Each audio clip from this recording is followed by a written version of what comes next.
A continuación, Noticiero Telesucesos. Clasificación A. Apto para todo público. Un noticiero pensado para usted porque se lo merece. Nos acercamos a la realidad desde diferentes perspectivas. Noticiero Telesucesos. Primera parte del Noticiero Telesucesos, con las noticias más importantes del día. Esté atento a nuestros horarios especiales de transmisión los fines de semana y feriados. Usted y su familia disfrutarán desde la comodidad de su hogar de las emociones del ecuavóley, deporte tan nuestro. Somos inéditos y para ello disponemos de un escenario cubierto propio, Arena Telesucesos, desde donde transmitimos nuestros encuentros masculinos y femeninos de este deporte. Arena Telesucesos, el escenario cubierto para la práctica del deporte 100% ecuatoriano, el ecuavóley.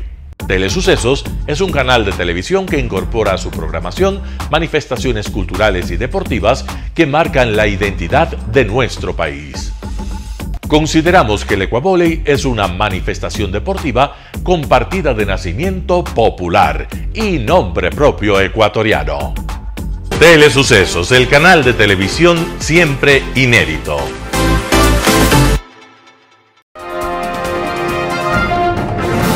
Un día como hoy.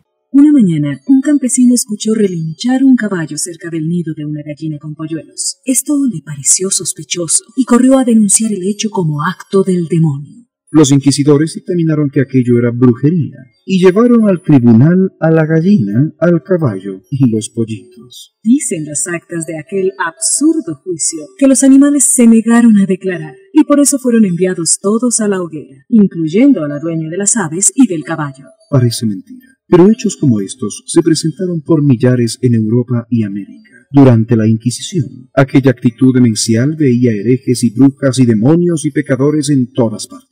Esta historia de dolor había empezado en Europa siglos atrás. En 1252, el Papa Inocencio IV autorizó la práctica de la tortura para extraer la verdad de los sospechosos. Pero después de una pesadilla que duró miles de noches, que se extendió a varios continentes y que costó millares de vidas, la sensatez empezó a ganar espacio y la Inquisición, en cuanto a sus métodos de tortura y muerte, desapareció en la práctica.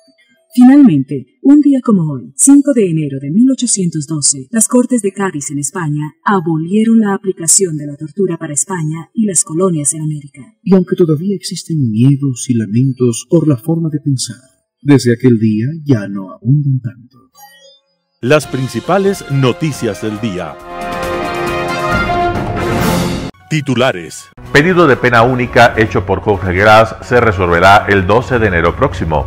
La Asamblea Nacional aprobó la Ley de Seguridad Integral. México modifica algunos requisitos para visado de ecuatorianos. En tributación de hoy, comience correctamente con el RIMPE. Editoriales serán de Roberto Aguilar, el fetiche de Willy Wonka. Noticias del día. Pedido de pena única hecho por Jorge Glas se resolverá el 12 de enero próximo. Una vez que la defensa de Jorge Glas cumplió con los requerimientos de la jueza de garantías penitenciarias de Pichincha, Melissa Muñoz, la magistrada convoca para el próximo 12 de enero a las 10:30 para que se instale la audiencia de pena única solicitada a favor del ex vicepresidente que se encuentra en libertad provisional desde el 28 de noviembre pasado. La primera diligencia estuvo dispuesta para el 12 de diciembre pasado, pero debido a un cambio de última hora de abogado defensor del líder correísta, la jueza Muñoz decidió diferir la audiencia en la que se iba a tratar el pedido para que se unifiquen las dos penas en firme que mantiene el líder correísta por hechos de corrupción ocurridos en su paso por la función pública.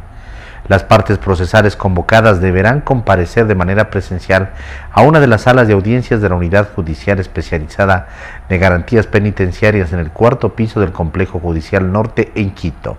La jueza Muñoz señaló que a la diligencia deberá comparecer el responsable del Centro de Privación de la Libertad CPL de Varones número 2 o Cárcel 4 para que sustente las condiciones subjetivas del privado de la libertad Jorge Glas conforme lo dispone el artículo 35, inciso 3 del Código de Ejecución de Penas y Rehabilitación Social. Esta autoridad deberá comparecer con su respectivo abogado patrocinador, quien fundamentará en legal y debida forma su posición respecto a la petición de unificación de penas. La jueza de garantías penitenciarias también dispuso la comparecencia a la audiencia del 12 de enero próximo de un representante de la Fiscalía General del Estado y de la Defensoría Pública. La Asamblea Nacional aprobó la Ley de Seguridad Integral. La Asamblea Nacional aprobó en segundo debate, este 5 de enero de 2023, la Ley de Seguridad Integral. Esta normativa incluye una serie de reformas en materia de seguridad que se trabajaron en mesas entre el Legislativo y otras funciones del Estado. La normativa se aprobó con 117 votos a favor y 4 abstenciones en un trámite extremadamente ágil con apenas 11 intervenciones.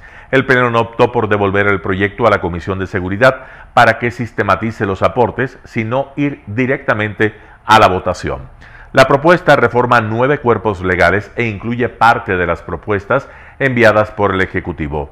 Según Ramiro Narváez, de la Izquierda Democrática, ponente del proyecto, el 15% de la ley corresponde a seguridad pública, el 70% a la reestructuración del sistema de rehabilitación social y un 15% para fortalecer la seguridad. La reforma incluye un rediseño de la institucionalidad del Sistema Nacional de Rehabilitación Social para hacer frente a la crisis carcelaria. Además, contiene una serie de reformas al Código Integral Penal para, por ejemplo, sancionar con más fuerza las extorsiones de bandas a locales comerciales, así como el reclutamiento de menores de edad por parte de organizaciones delictivas. La pena para este tipo de extorsión llegaría hasta 10 años de cárcel. El debate de este proyecto de ley quedó pendiente desde antes de la vacancia legislativa y los legisladores de la mayoría opositora no dieron quórum para que la sesión se instale el último día antes del receso legislativo, lo que generó críticas en el oficialismo. México modifica algunos requisitos para visado de ecuatorianos. México ratificó que los ecuatorianos seguirán necesitando visa para viajar a ese país.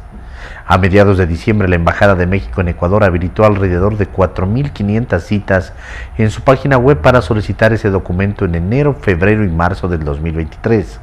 Se habilitarán más turnos ordinarios a finales de marzo para los meses de abril, mayo y junio, explicó Roberto Canseco, encargado de negocios de la Embajada de México en Quito. Además, algunos requisitos mínimos para obtención del visado se modificaron. El valor para solicitar el documento subió de $48 a $51 para los trámites del 2023. El pago debe hacerse el día de la cita. Aumentó el valor mínimo de solvencia económica que los solicitantes deben presentar como requisito a $1,048. Los solicitantes deben presentar también el boleto de regreso pagado y un comprobante de pago del alojamiento en México. Carta de invitación suscrita por la persona que invita con la copia de su documento de identidad y que incluye el compromiso de que el ciudadano extranjero retornará a su país en la fecha marcada en el pasaje de regreso. En septiembre del 2021, México retomó el requisito de visado para ecuatorianos que quieran viajar a México ante el aumento de ciudadanos que viajaron a ese país y no regresaron.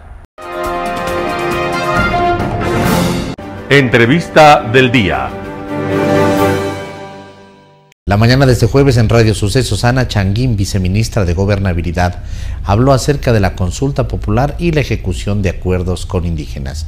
Escuchemos lo que dijo.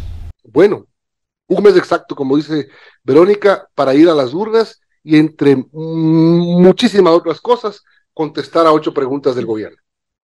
Efectivamente, está transcurriendo ahora mismo el mes de campaña electoral, un momento interesante, un momento importante en un ejercicio democrático como lo es un proceso eleccionario, en donde creo que estamos todos llamados a poder brindar la mayor cantidad de información para que los ciudadanos puedan acudir el 5 de febrero con datos de calidad y puedan tomar una decisión democrática, libre y acertada para los intereses de los ecuatorianos.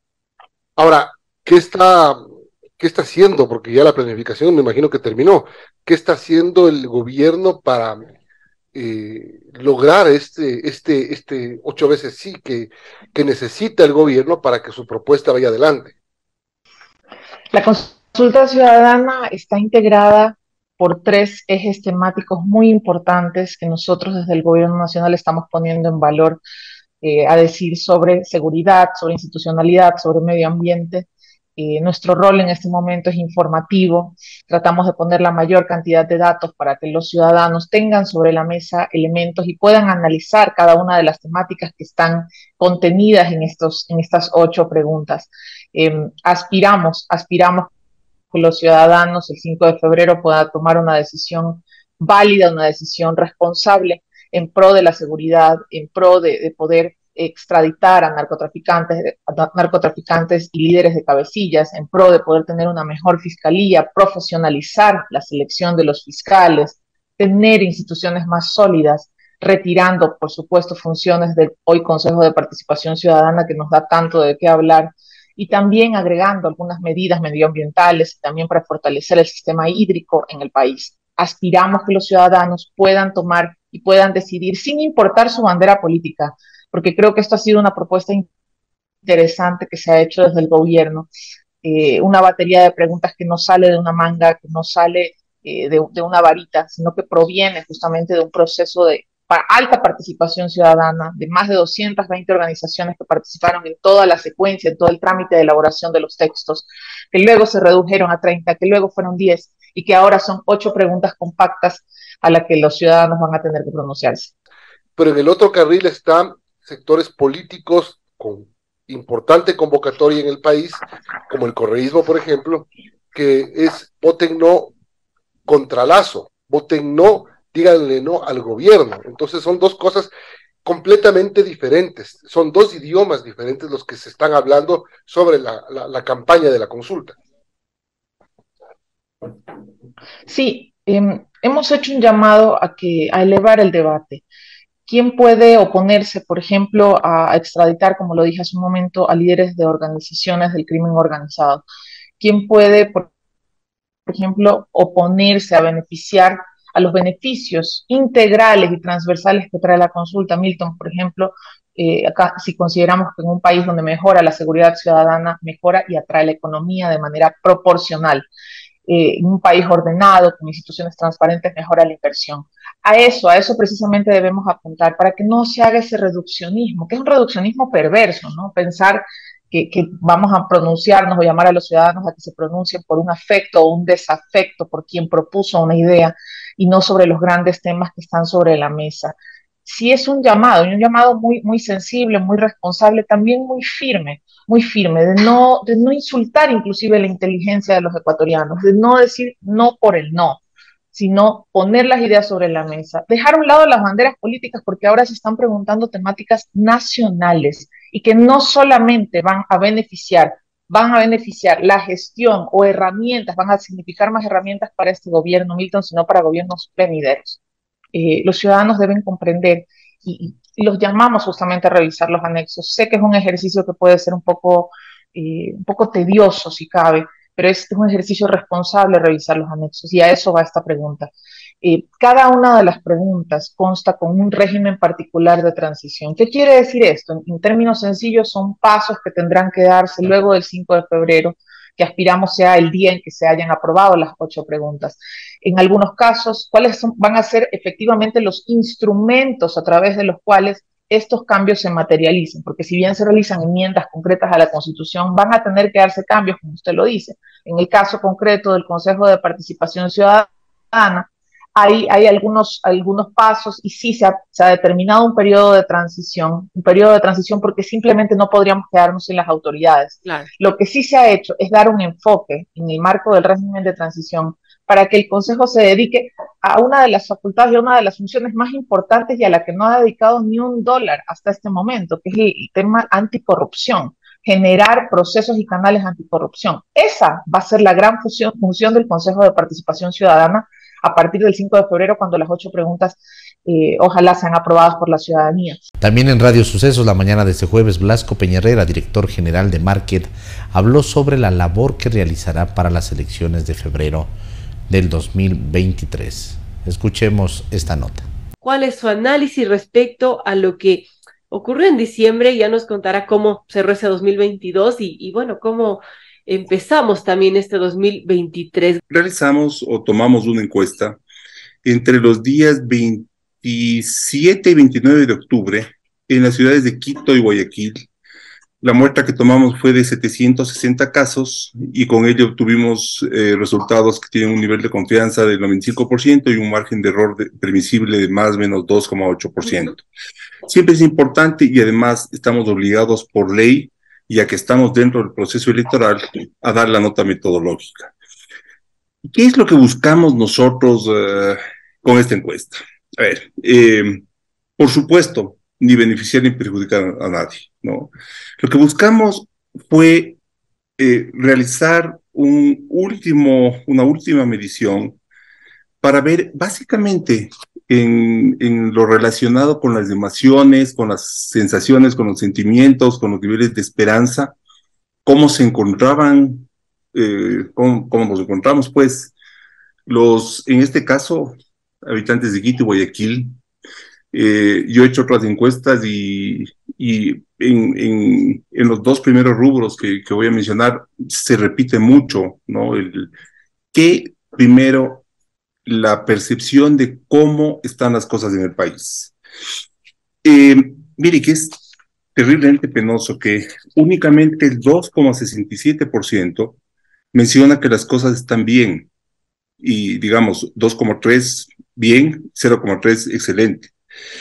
Y el 72,4% menciona que las cosas en el país están mal. Esto es, ni siquiera me detengo en presentar los datos por ciudad, porque son muy similares. También, luego de eso, preguntamos, ¿cómo siente usted que será la situación o que estará la situación del país en los próximos 6 meses? Aquí, entre mejor y algo mejor, un 33%, y entre peor y algo peor, un 72,12%. Aquí sí vale mencionar que recuerdo que el 95% de los ecuatorianos de la medición de noviembre nuestra pensaba que las cosas iban a estar peor a futuro. Ese fue un momento terrible para todos, ¿no? Y lógicamente para quien es la cabeza de la administración del gobierno, que es el presidente de la República, el Ejecutivo, porque hubo un impacto muy grave, muy duro, muy difícil, yo diría que se desencadenó por el asesinato de la doctora Bernal y por todo lo que había sucedido antes y después de esto. Entonces, fue un muy mal momento, pero sí tenemos que afirmar que ahora el 72,12% de las personas piensan que la situación del país va a estar peor en los próximos 6 meses. A ver, ¿y va a estar peor o va a estar mejor? ¿No? Lo más probable es que en términos macroeconómicos esté igual o peor, porque va a estar igual o peor en el mundo. El año 2023 es un año muy difícil para todos los países, salvo alguna excepción. Todos los países se han visto afectados por factores que conocemos, ¿no? Todavía los coletazos de la pandemia, que no son coletazos, porque por decir en la China sigue habiendo confinamientos. A esto se suma la guerra que lamentablemente se está dando en Ucrania y Rusia. Y a esto y a esto se suma también los intentos que hicieron los diferentes gobiernos, las naciones más poderosas, por evitar la recesión en la que entró todo el mundo a partir del año 2020, realizando unas emisiones gigantescas monetarias.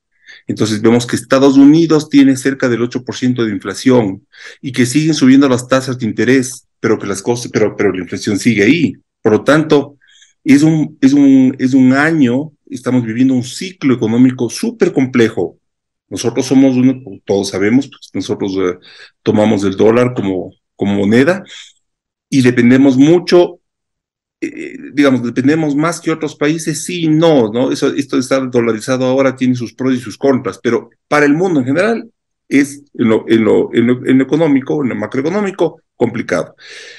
Para nosotros, a diferencia de otros países de la región, decía, pues, la dolarización nos ha servido de escudo porque si bien es evidente que hay un crecimiento de la inflación, esta no ha sido similar a la norteamericana y ni de cerca a la que han tenido que sufrir nuestros vecinos de Perú y Colombia y otros países, ni mencionar. Claro, si vemos los números, no hay tanta inflación en Ecuador, ¿no? Frente a otros países de Latinoamérica.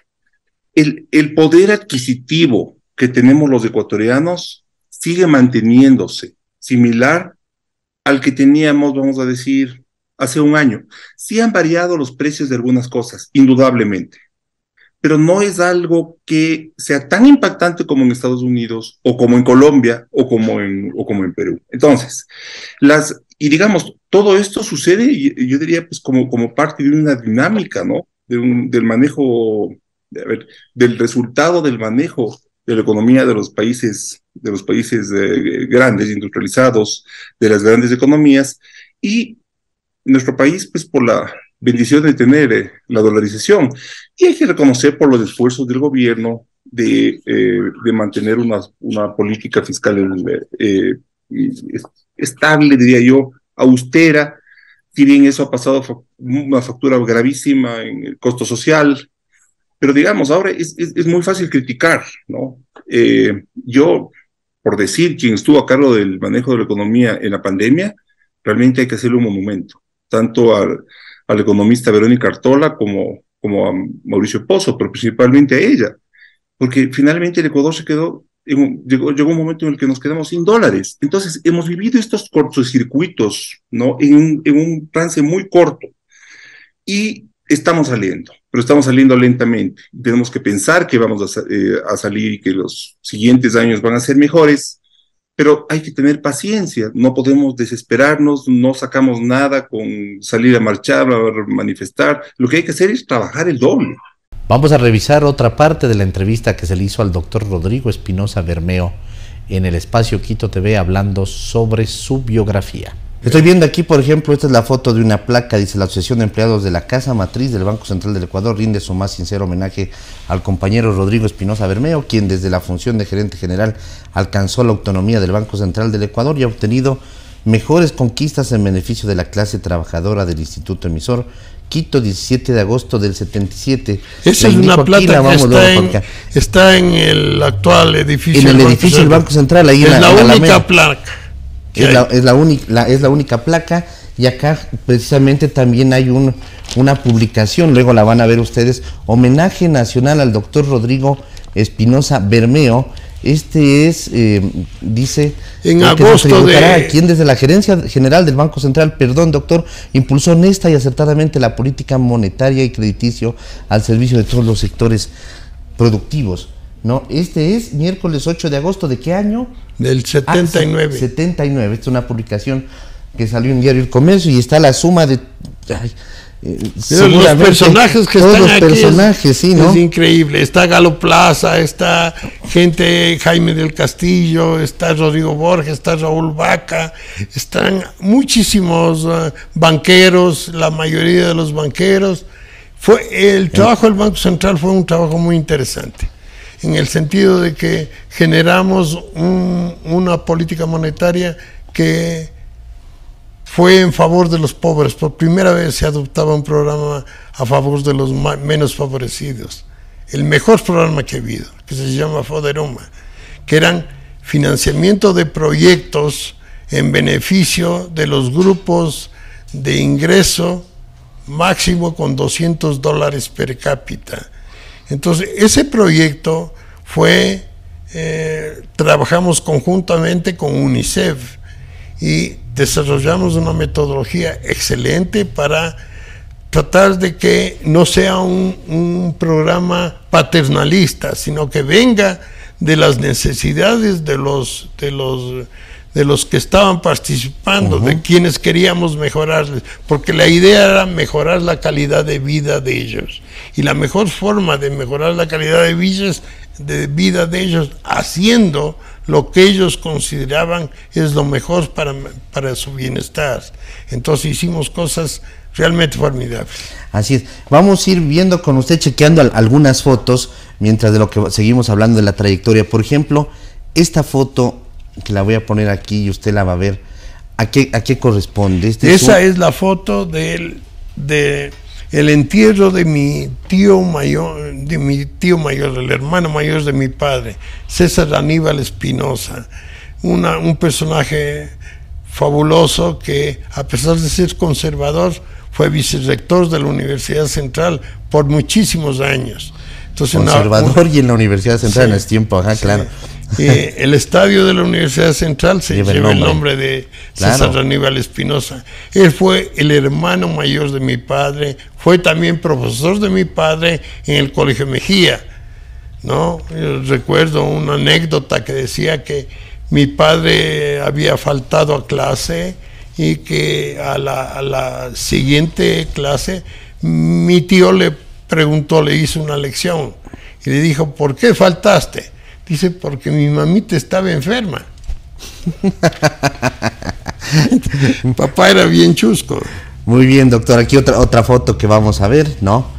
Incluso estoy viendo en la parte de atrás, porque muchas tienen el sello. Antes se acostumbraba así en las laboratorios, sí, fotográficos, de foto de la Rosa en la Mejía 360. Sí. Esta foto es una foto de papá con Guillermo Pérez Chiriboga, el famoso gerente del Banco Central. Gerente del Banco Central del Ecuador,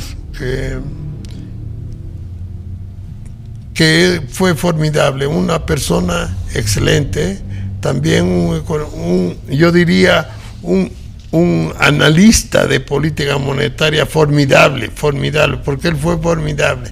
Lo que se hizo en la época de Guillermo Pérez Chiriboga fue algo extraordinario. Yo le seguí los pasos a él, yo fui muy amigo de su familia y le seguí los pasos. Yo siempre, don Guillermo, le estimaba muchísimo, le quería muchísimo.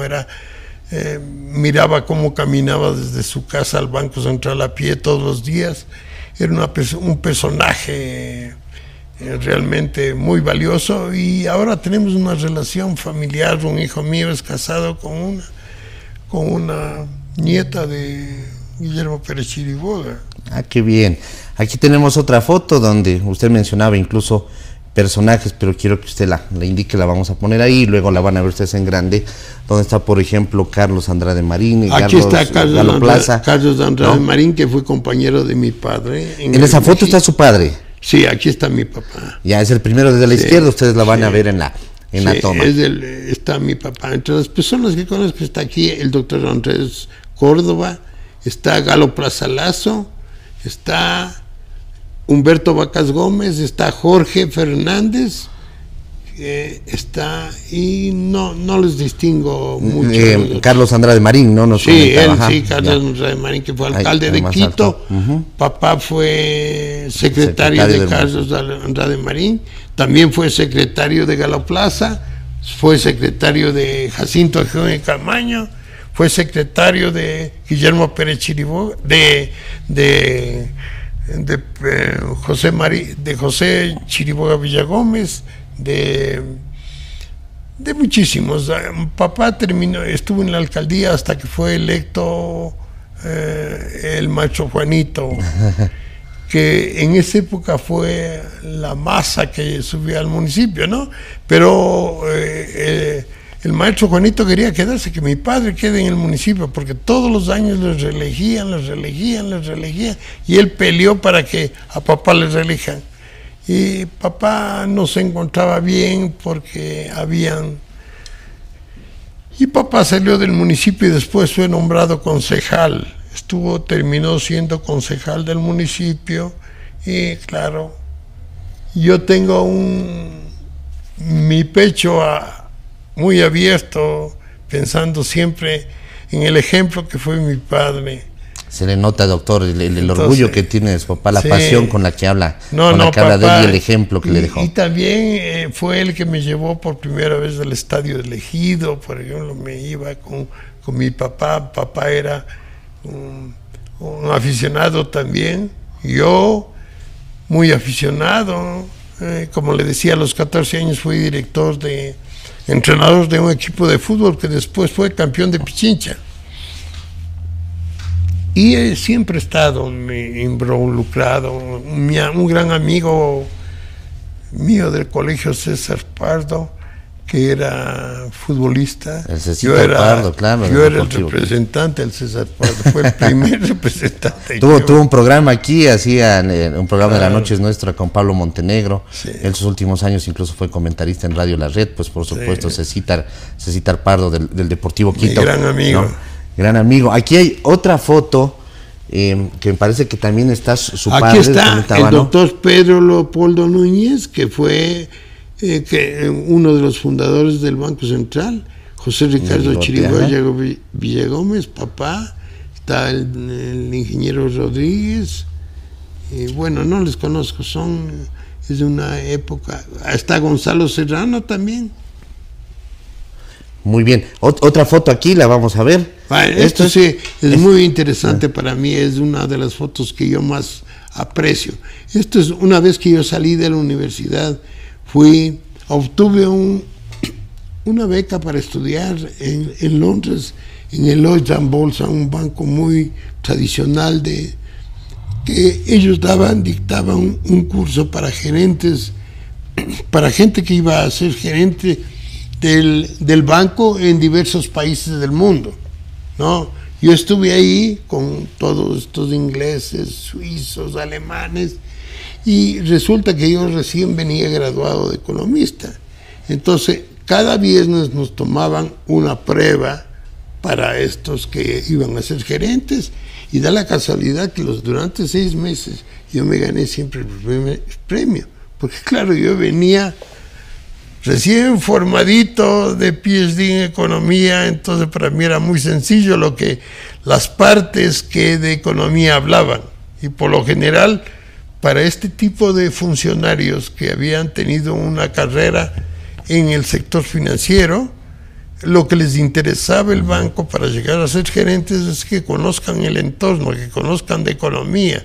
Entonces lo que nos enseñaban era economía, y para mí era muy sencillo. Así es. Doctor, esta es de su abuelo, me parece que me dijo, quien fue calígrafo, él elaboraba los pasaportes además. Mi abuelito Alejandro Espinosa Jarrín, él trabajó en la Cancillería y era el que elaboraba todas las condecoraciones que había en el país, se hacían a mano. Entonces venía algún personaje importante del exterior y se le daba una condecoración, el gobierno, y él era el que escribía la condecoración, y todas las condecoraciones al mérito nacional, todo eso que se hacían a figuras, eran elaboradas por mi abuelito, que tenía una caligrafía excelente. Y yo recuerdo que cuando yo hice la primera comunión, ese documentito que hay, nos hacía a mano, nos regalaba siempre mi abuelita. Así es. En algún momento, hace un ratito, usted dijo, mi papá fue el primero que me llevó al estadio de Ejido a ver un partido de fútbol, el estadio famoso del Arbolito. ¿Qué partido vieron? Porque queremos centrarnos un poco en la parte de todos los partidos, oiga. ¿Pero se acuerda de ese, del primero al que fue? No, del primero no me voy a acordar, yo debo haber tenido. El primer recuerdo que tengo en mi vida es haber estado en la ciudad de Cuenca admirando un monumento, no sabía de dónde era, y después me di cuenta que había sido Cuenca, y eso yo debo haber tenido 4 años. Entonces yo desde los 5 años debo ir al fútbol. Y cuando jugaba gimnástico, cuando jugaba gladiador. Politécnico. No, Politécnico viene después. Viene después, ¿no? Mucho después. San Lorenzo. Esos son los equipos que vinieron. Después ya vino el fútbol profesional con Quito, con Liga, con España. Yo era hincha de la España. Después mi compañero fue al Deportivo Quito, yo me hice hincha del Deportivo Quito. ¿Ya se llamaba en ese tiempo Deportivo Quito, todavía se llamaba Argentina? No, Deportivo Quito. Deportivo Quito, de la España al Deportivo Quito. Estas son fotos ya relacionadas con el deporte, por ejemplo. Aquí, por ejemplo, está un hijo mío que le encantaba correr las maratones. Y ahí está con Rolando Vera. Y ahí está con Rolando Vera, él corría en todas partes como aficionado. en los Estados Unidos. Ahí estamos viendo. A propósito que estamos ya cerrando este año, Rolando Vera, mi otro hijo, gran campeón de la San Silvestre, que se realizaba a los Rodrigo 31. Es dirigente deportivo también. Estuvo con el Club Américo por mucho tiempo y ahora en la Federación Ecuatoriana de Fútbol. Sí. Una trayectoria. Ellos un poco más dentro de lo dirigencial, usted dice un poco más de aficionado, de seguir los deportes. Sí, yo cada vez que iba a Europa averiguaba dónde es la Fórmula 1 y me iba allá. Y el fútbol, siempre el estadio. En Madrid a ver dónde iba. Y también a los toros. Iba a la Plaza de las Ventas, a dónde iba. Siempre había espectáculos, sean Fórmula 1, sea fútbol. El fútbol yo veía en todas partes, en Inglaterra, en Italia, en España, en Alemania, en todas partes donde iba. Yo viajaba mucho al exterior, entonces el fines de semana era indudable. Yo estaba en un partido de fútbol, o si había unos toros ahí de primera, estaba yo. Perfecto. Acá están sus nietos con Agustín El Tin Delgado, seguramente o posiblemente, y para muchos, entre los que me incluyo, tal vez el mejor delantero que ha tenido el Ecuador, junto con Alberto Spencer, digamos. El mejor centro delantero. El mejor centro delantero. Crack, el Tin Delgado. Un hijo mío era representante del Tin Delgado.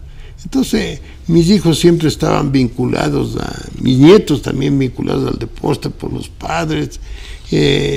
Uno de mis nietos, por ejemplo, fue hincha loco del Fluminense de Brasil, ¿no? Y cuando Liga jugó la final con el Fluminense de la Copa Libertadores, él era hincha de Fluminense. Entonces, al final del partido, él estaba llorando. Y venían los ecuatorianos y creían que lloraba de la felicidad.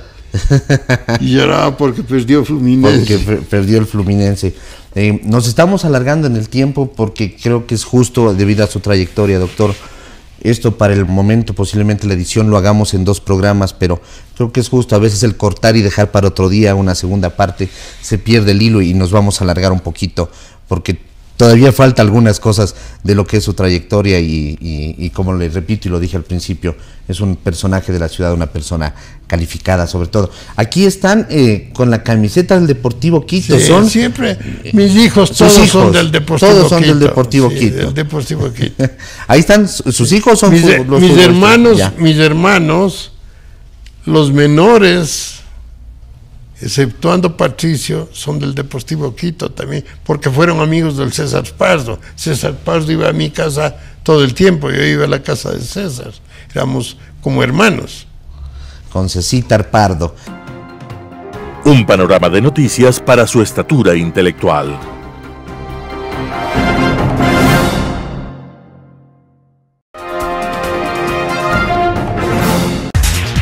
Tributación de hoy con Cristina Trujillo.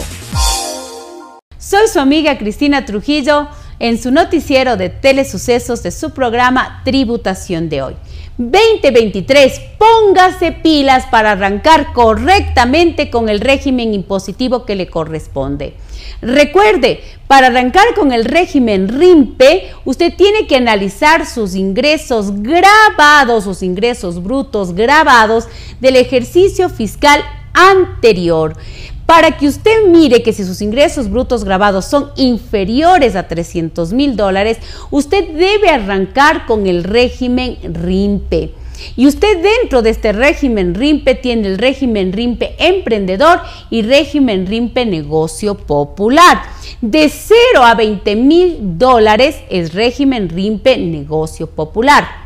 Y menos de $300,000 régimen RIMPE emprendedor. Recuerde que la obligación para estar actualizado en el régimen que le corresponde es de usted, del sujeto pasivo. Adicionalmente, si yo ya miro si soy un régimen RIMPE, yo tengo que actualizar mi registro único de contribuyentes y lo puedo hacer en línea. Esto a través de la página del Servicio de Rentas Internas, que lo tiene muy bien manejado todos los servicios en línea. Esto es muy importante incluso para que sepa su obligación en la emisión de los comprobantes de venta o facturas o notas de venta. La responsabilidad de saber en qué régimen impositivo me encuentro es por parte del sujeto pasivo. Para determinar el concepto de ingreso bruto gravado, usted tiene que mirar todo lo que se relaciona al concepto establecido en el artículo 8 de ingresos de fuente ecuatoriana.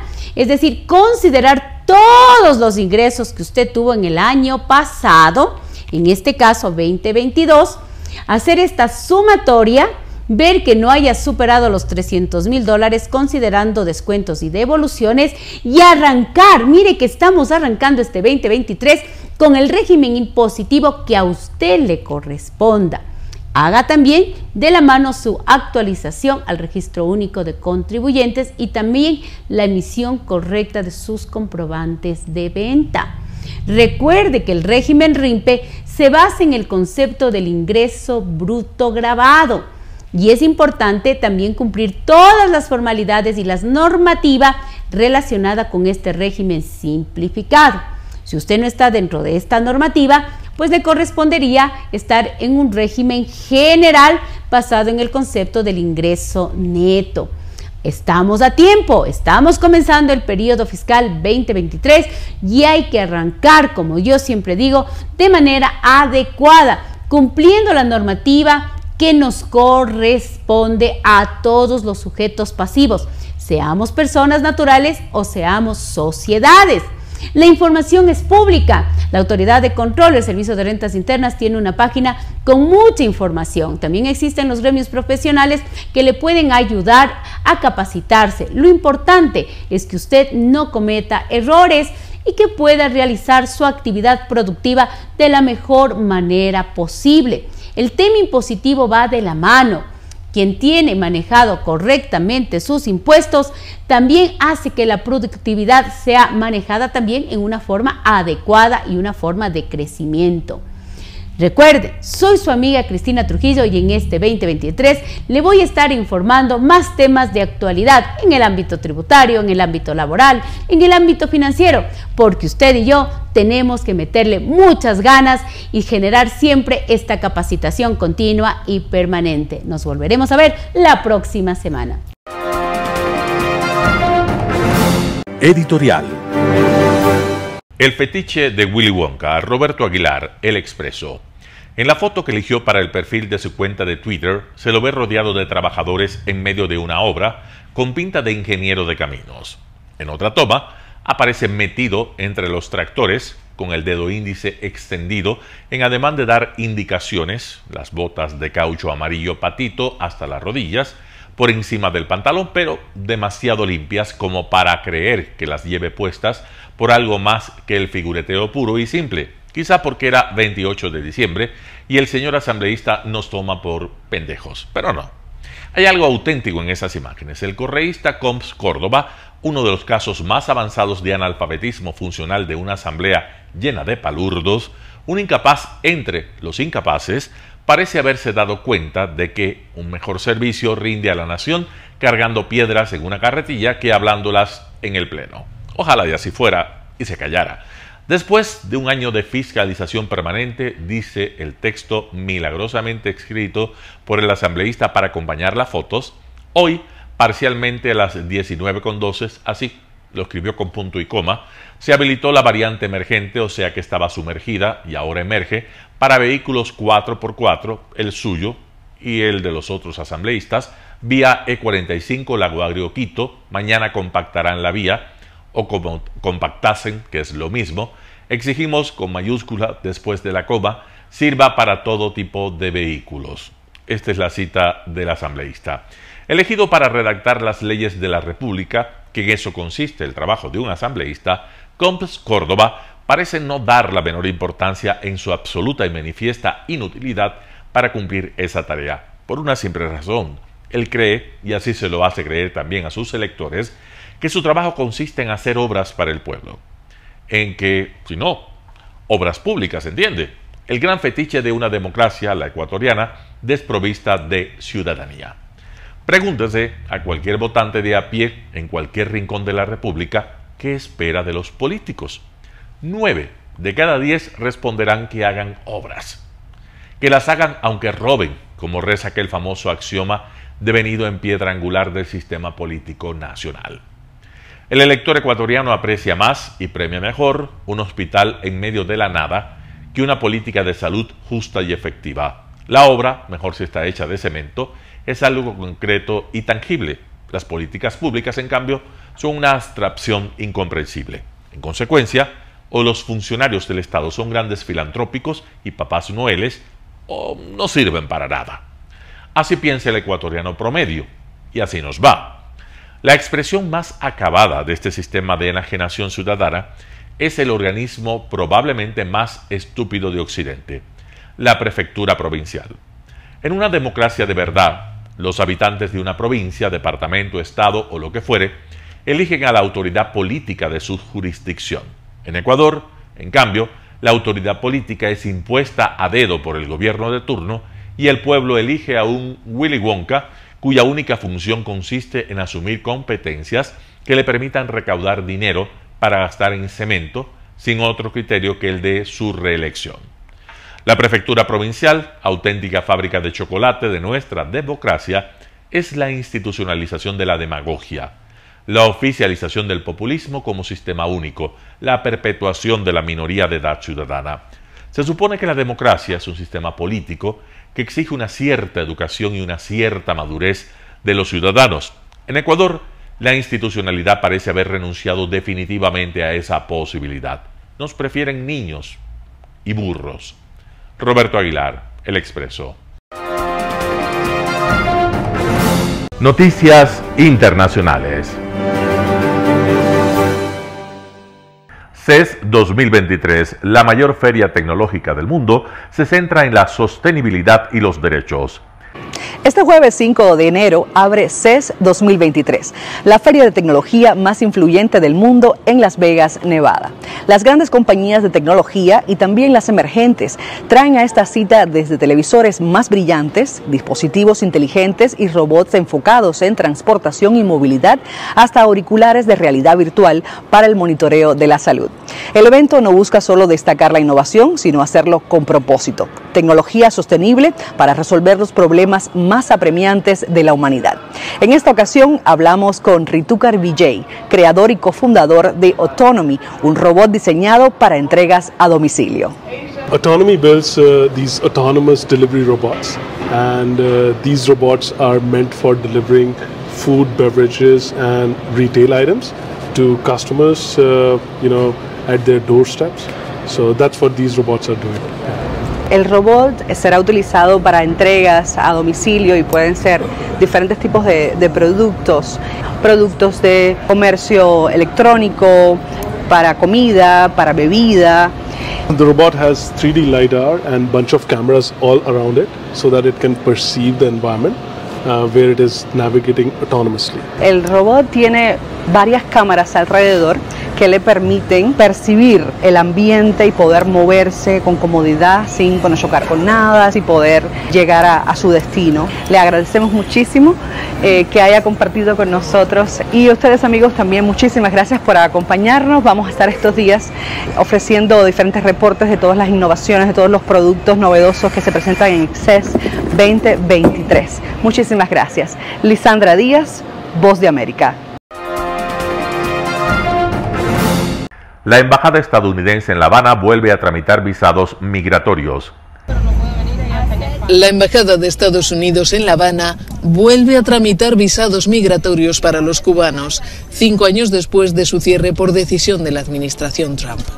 Los cubanos hacen cola ante la alegación diplomática con la esperanza de conseguir el preciado salvoconducto que les permita viajar a tierras estadounidenses. Eduardo nos cuenta que hace años que espera este momento. Bueno, yo estoy aquí hace 5 años, en 2017, que tuve la entrevista, yo me quedé pendiente de entregar un documento. Todavía no sé si me van a dar solución tampoco, porque no he podido ver, estoy esperando que saquen para que me digan. Otros ya cuentan las horas para partir. Ya entramos, todo fue muy rápido y ya puedo, ya tengo que buscar la visa y ya puedo viajar. Como yo no quiero que se vaya, pues estoy así alegre y triste a la vez. Las dos cosas. Pero bueno, por el bien de ella. El reinicio de operaciones se produce tras unos meses de tímidos acercamientos entre Washington y La Habana y coincide con el mayor éxodo de cubanos a Estados Unidos de la historia reciente, en el marco de la profunda crisis económica que sufre la isla. El año pasado, con datos hasta finales de noviembre, más de 290.000 cubanos llegaron a Estados Unidos por su frontera con México y miles fueron detenidos cuando intentaban entrar por las costas de Florida. La embajada estadounidense en La Habana fue cerrada por la administración Trump, argumentando que su personal diplomático estaba sufriendo misteriosos ataques sónicos nunca demostrados. Esto forzaba a los cubanos a hacer sus trámites migratorios en Guyana, lo que suponía un coste económico que muchos no se podían permitir.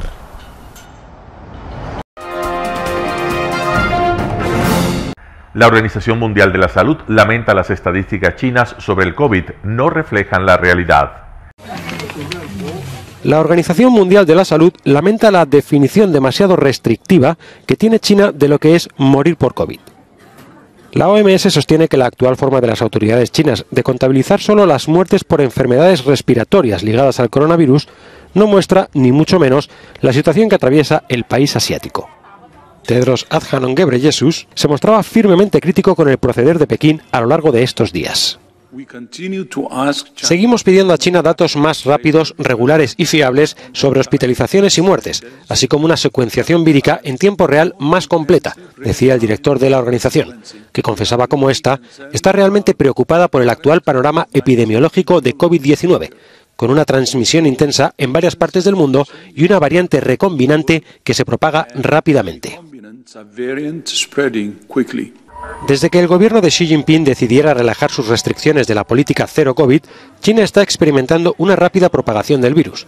La intensa transmisión ha desatado la alarma internacional, con numerosos países aplicando controles en sus aeropuertos a los recién llegados de este país. El mundo entero teme volver, 3 años después, a la casilla de salida. Civiles ucranianos forman un batallón de voluntarios para reconstruir casas dañadas por la guerra. Los civiles ucranianos no solo se ofrecen voluntarios para defender su país, sino también para reconstruirlo. Estos trabajadores de un pueblo de Zaporilla emplean su tiempo libre en reparar una casa gravemente dañada por los bombardeos rusos. Algunos no tienen experiencia en construcción y tienen que aprender sobre la marcha, pero sus esfuerzos son muy apreciados. Quitaron la teja por completo. Luego el Consejo del Pueblo trajo tablas, raíles, están reparando las vigas allí y ahora lo están cubriendo. El Consejo dio una lona y los chicos lo están cubriendo. El trabajo lo lleva a cabo un grupo que se autodenomina Batallón de Voluntarios. Busca manos amigas para los necesitados. Tenemos un canal de Telegram, una página web a la que pueden unirse las personas que quieran participar en la reconstrucción. Las personas que necesitan ayuda describen la naturaleza de la destrucción y nosotros ya decidimos cómo podemos ayudar y ponernos en contacto con ellas. Pero el frente de la reconstrucción es tan amplio como la destrucción causada por las tropas rusas. Este edificio de Kharkov acaba de ser reconstruido para alegría de sus ocupantes, que temían tener que pasar el invierno lejos de casa.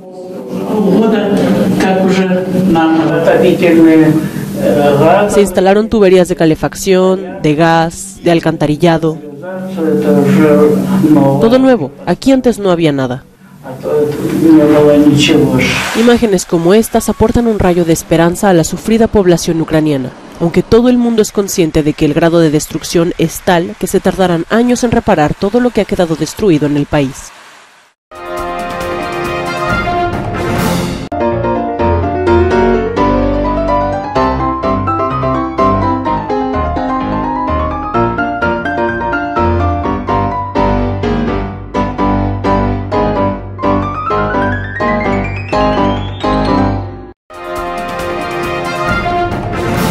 ¿Cómo llegar? Nuestras instalaciones se encuentran en el norte de la ciudad, en un sector de gran crecimiento y desarrollo urbano al que se accede a través de la vía E35, más conocida como la Avenida Panamericana Norte.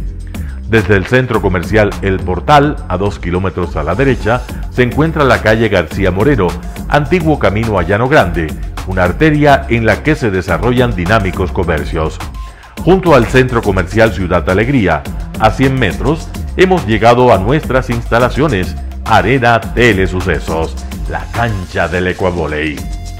Arena Telesucesos, funcional espacio cubierto para la práctica y desarrollo del deporte. Arena Telesucesos atiende deportes de su preferencia: básquetbol, tenis de mesa, esgrima, taekwondo, fútbol sala, box, halterofilia. Por fin tiene usted un espacio de difusión de su deporte preferido.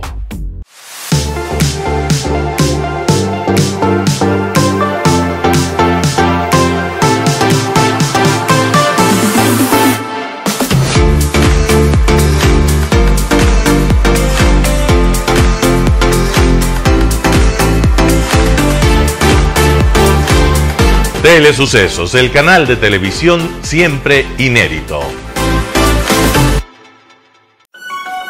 El noticiero Telesucesos es retransmitido de lunes a viernes a las 7 horas por Radio Planeta Sur 106.1 FM de la ciudad de Loja. Noticiero Telesucesos.